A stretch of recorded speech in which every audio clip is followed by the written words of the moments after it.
I couldn't move, my body was limp and heavy like I'd sunk through the floor into quicksand. My mind was awake, but everything else was shutting down, my muscles betraying me with each passing second. My son Owen lay beside me motionless on the kitchen tile.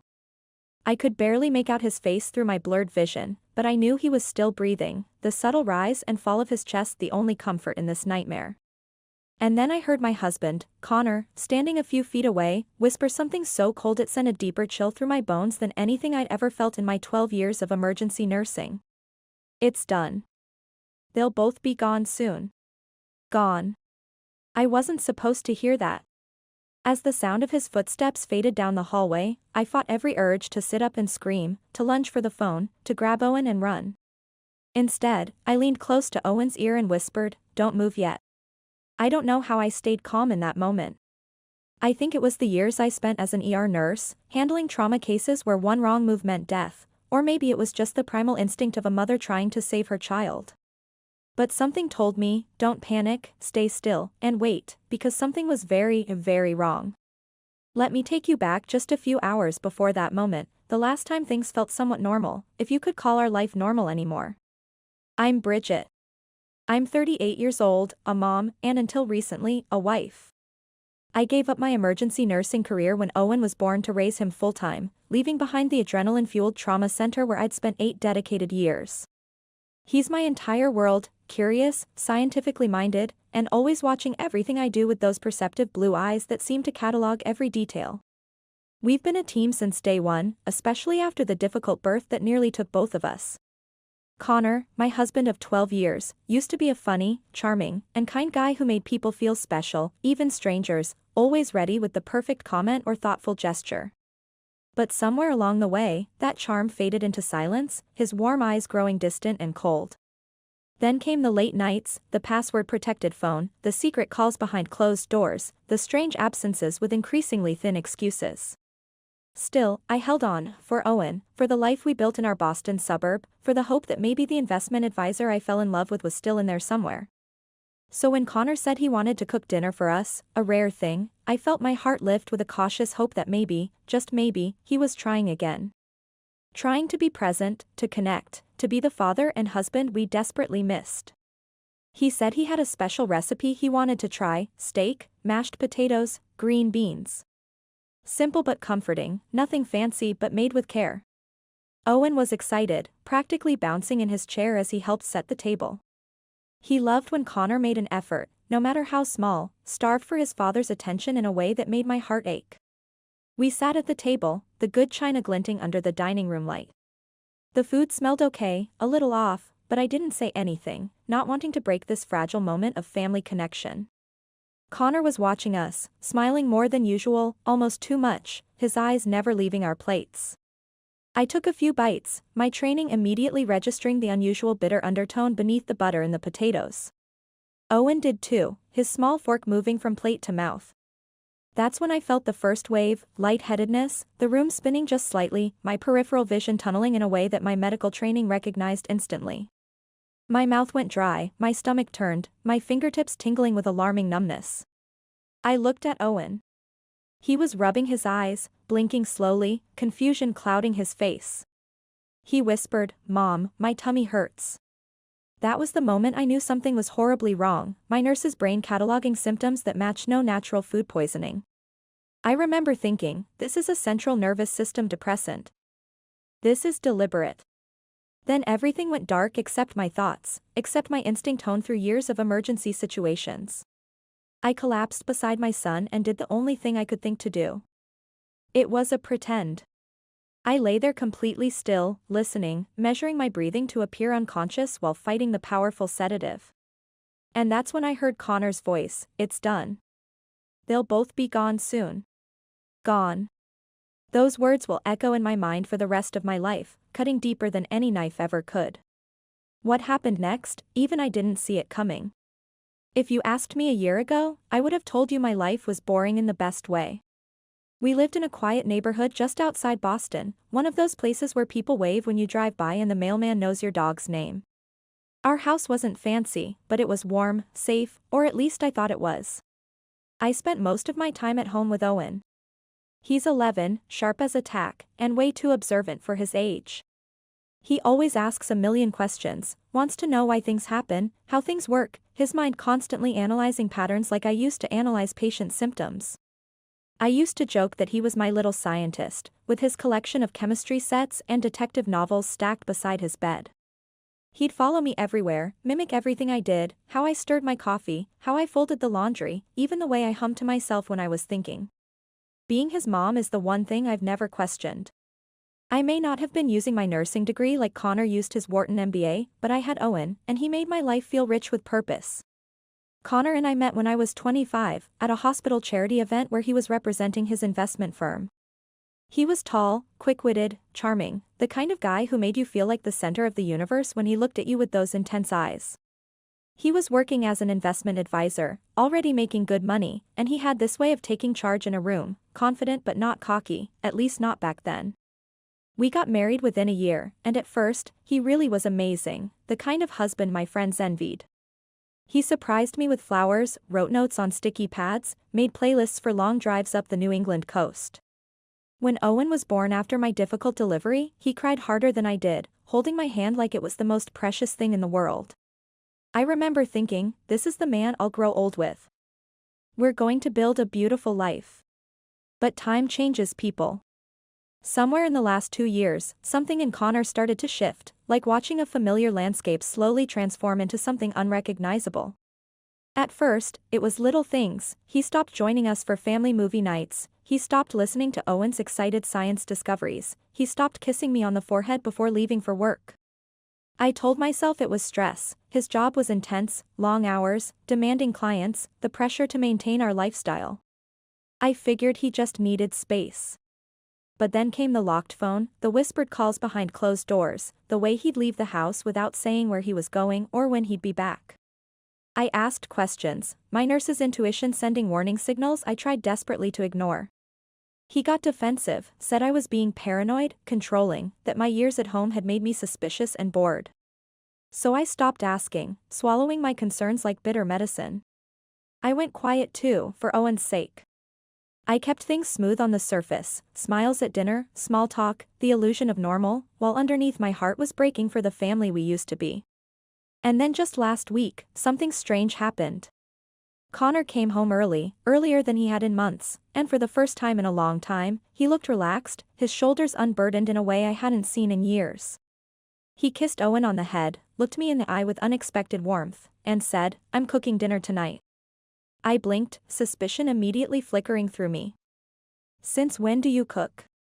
He shrugged, a casual gesture that didn't match the intensity in his eyes. "Just wanted to do something nice."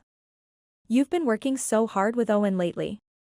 It was such a small thing, but it felt huge, like a boulder shifting after years of stillness. Suspicious, even, my nurse's intuition humming like a warning bell. But at the same time, I wanted to believe him, wanted it with an ache that surprised me. I wanted to believe that maybe, after everything, he was trying to come back to us, to be the man I married. So I smiled, pushing down the unease crawling up my spine. I told him that sounded wonderful. That night I set the table with the good plates, the ones from our wedding registry that rarely saw daylight. Owen picked out music to play while we ate, his face lighting up with a hope that made my heart twist. Connor was in the kitchen humming to himself while stirring the mashed potatoes, moving with a precision that seemed oddly rehearsed. It almost felt normal again. But in the pit of my stomach, something was off, a quiet whisper of instinct I didn't know I'd need to listen to until it was nearly too late. I remember watching Connor that night, standing over the stove, stirring the mashed potatoes like it was something he did every day. But he didn't. Connor had never cooked a full meal, not in the 12 years we were married, not even when I was recovering from childbirth. Not once. So yes, I was surprised, my senses heightened and alert. But more than anything, I was trying to convince myself this was a good sign, a fresh start, a way back to the family we once were. I wanted it to be. Dinner was served around 6. Owen had set the table, putting out the mismatched cloth napkins he thought were fancy, folded into triangles with meticulous care. He was excited his dad was finally doing something just for us, something normal, his eyes following Connor's every move. The food looked fine, steak a little overcooked, green beans with too much garlic. But it was the mashed potatoes that stuck out to my trained eye. They looked off, too smooth, too shiny, with a consistency that triggered the analytical part of my brain. I don't know how else to describe it except that they looked wrong in a way my years of medical training couldn't ignore. I took a bite, my body instantly registering something amiss. The texture was strange, too creamy, almost like glue against my tongue.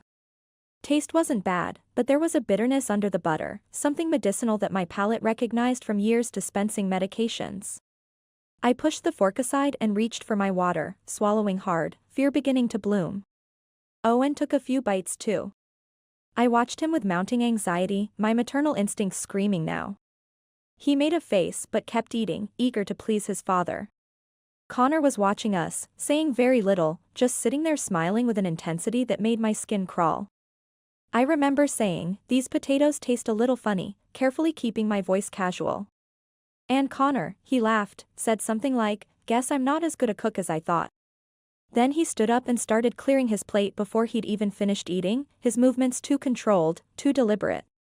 That's when I felt the sensation unmistakable to someone who'd administered countless medications. My dizziness started in waves, not the kind that comes from standing up too fast, but the kind that made the room tilt sideways, the kind I'd seen in patients given powerful sedatives. My fingers went numb, tingling with alarming intensity. My throat felt dry and thick, the classic anticholinergic effect of certain pharmaceuticals. I blinked, trying to steady myself, my mind racing through differential diagnoses even as my body betrayed me. Across the table, Owen had gone quiet, his scientific curiosity replaced by confusion. He was rubbing his stomach, eyes wide with growing fear. His little fork clattered to the plate, the sound deafening in the quiet room. He looked at me and whispered, "Mom, my tummy hurts," his voice small and uncertain. That moment is burned into my memory, the way he looked so confused, like he knew something was wrong but didn't know how to say it, trusting me to make it better. My medical training took over even as fear threatened to drown me. I reached for him, but my arm wouldn't move right, the coordination pathways in my brain already affected.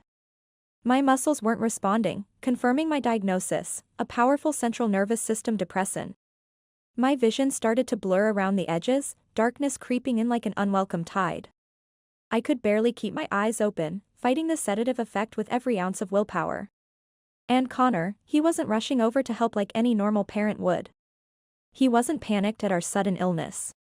He was just standing there at the sink, scrubbing his hands slowly, methodically, like he was washing something away, his face a mask of calm satisfaction. I knew something was terribly wrong, the pieces falling into horrifying place. My heart started pounding even as my body was failing me, adrenaline fighting against whatever he'd given us. I realized I couldn't speak, couldn't call for help, but my mind was clear, and one word echoed louder than everything else: protect Owen. I looked at my son, maternal love giving me strength beyond the chemical effects. Owen was slumping in his chair, his small body surrendering to the poison. So I did the only thing I could think to do, drawing on every emergency protocol I'd ever learned. I grabbed him gently and guided him to the floor beside me as I collapsed, pretending to pass out, managing our fall with what little muscle control I had left.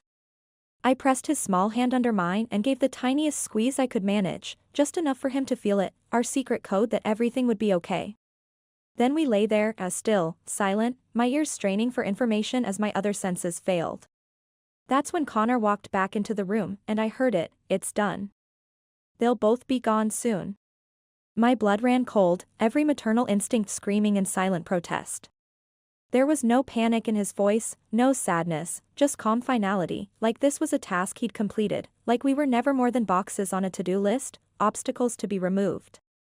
I fought every instinct to sit up, to scream, to run, but I stayed still, years of emergency room discipline holding me in place.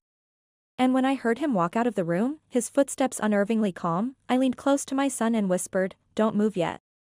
I didn't know how long we lay there. It could have been 30 seconds or 3 minutes. Time becomes strange when you're terrified and paralyzed, your body fighting against a drug trying to shut it down. All I could hear was my own pulse hammering in my ears and Owen's shallow breathing beside me. Then came the sound of Connor's footsteps retreating down the hallway, unhurried, deliberate, the casual pace of a man with no concerns. He paused near the door, I think, the silence stretching like a thread about to snap. Then I heard it click. The front door closed. He was gone. I opened my eyes just a crack, fear coursing through me like ice water. The kitchen was empty, dinner plates abandoned like evidence at a crime scene. I gently pressed my hand against Owen's back, feeling his warmth through his Spider-Man t-shirt. He tensed but didn't move, his body trembling slightly under my touch. He was awake, his brilliant mind processing everything.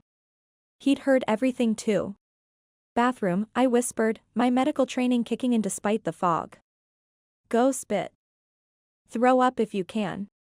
He blinked at me, scared but understanding, trust shining through the fear in his eyes. Owen might only be 11, but he's so smart, his mind making connections mine couldn't at his age. He crawled toward the hallway with shaky limbs, determination in every painful movement. I followed, dragging my legs behind me like they were sandbags, fighting against whatever sedative Connor had used. We made it to the guest bathroom, the closest one off the kitchen. I turned on the tap, kept the water running loud just in case Connor came back, the sound masking our movements. Then I leaned over the sink and forced myself to vomit everything, years of emergency room experience telling me exactly what to do. I dug my fingers down my throat, desperate to purge whatever he had given us, my mind already calculating absorption rates and treatment protocols. Owen did the same, tears streaming down his cheeks, coughing, gagging, but he got it out, his small body heaving with the effort. It was working, the physical relief immediate. Slowly, my head was still foggy, but I could think and move, my medical training helping me assess our condition. My breathing was tight but no longer fading, oxygen levels improving with each expelled bit of poison.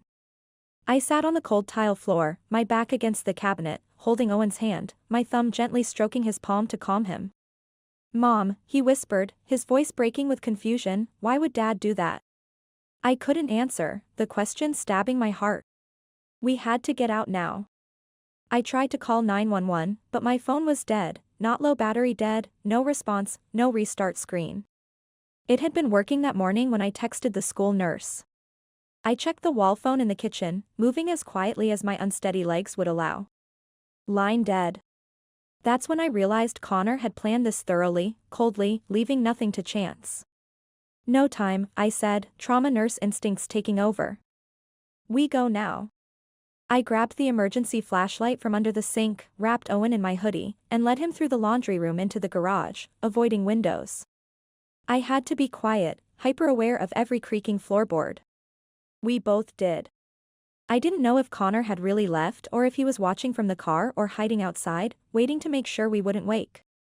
I opened the garage door manually, years of power outage drills paying off. It groaned, loud enough to make my heart stop, the sound seeming to echo through the neighborhood. I peeked out, no car in the driveway, no one on the street, just the empty hush of evening. "Go to Vivian Marsh. Now," I whispered, naming our retired teacher neighbor. Owen ran barefoot across the lawn toward our neighbor's house, his legs gathering strength with each desperate step. Vivian had lived there for 22 years. She was 72, tough as nails from years teaching high school psychology, and always home in the evenings. I hobbled after him, my legs still jelly, my vision swimming, fighting the remnants of the sedative with every step. By the time I reached the door, Owen was pounding on it, his small fists desperate and urgent. She opened it fast, surprised, but one look at us and she knew something was wrong, her teacher's instincts kicking in. "What happened?" she gasped, eyes sharp with concern. "No time. Call 911, I managed to say, my throat still raw from vomiting. "He poisoned us. My husband, he tried to kill us." The look on her face changed from shock to action, years of handling classroom emergencies evident in her swift response. She pulled us inside, locked the door, and grabbed her phone, already dialing as she guided us to her sofa.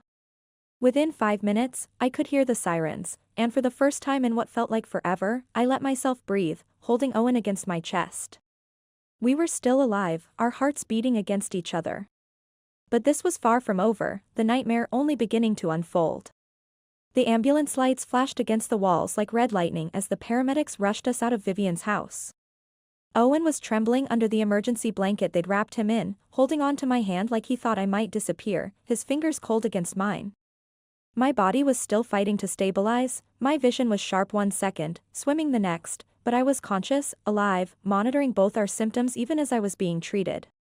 And so was Owen. That was all that mattered in that moment, his breathing settling into a more normal rhythm. At the hospital, they ran tests immediately: blood work, toxicology screens, vitals. Nurses moved fast, with purposeful urgency I recognized intimately. I knew that speed, that focused efficiency. I used to move like that when I was the one wearing scrubs in the trauma center, when split seconds made the difference. The doctor came in with the results within the hour, his face grim but professional. It was a sedative, he said, confirming what I'd already suspected. Crushed and mixed into the food. Probably benzodiazepine. Very high dosage. You were lucky you vomited it out when you did. It was lucky. That's what they all kept saying, the word echoing off the sterile hospital walls. But this wasn't luck. It was deliberate, and not just what he did, but what I did. The whisper to Owen, the bathroom, and the escape were instincts honed through years of emergency medicine. That was survival, pure and unrelenting. When the officer arrived to take my statement, I told him everything, word for word, step by step, my training in giving precise medical reports serving me well. Then I asked, dread forming a knot in my stomach, did they find him? The officer's jaw tightened, a muscle jumping beneath his skin. He's not at the house.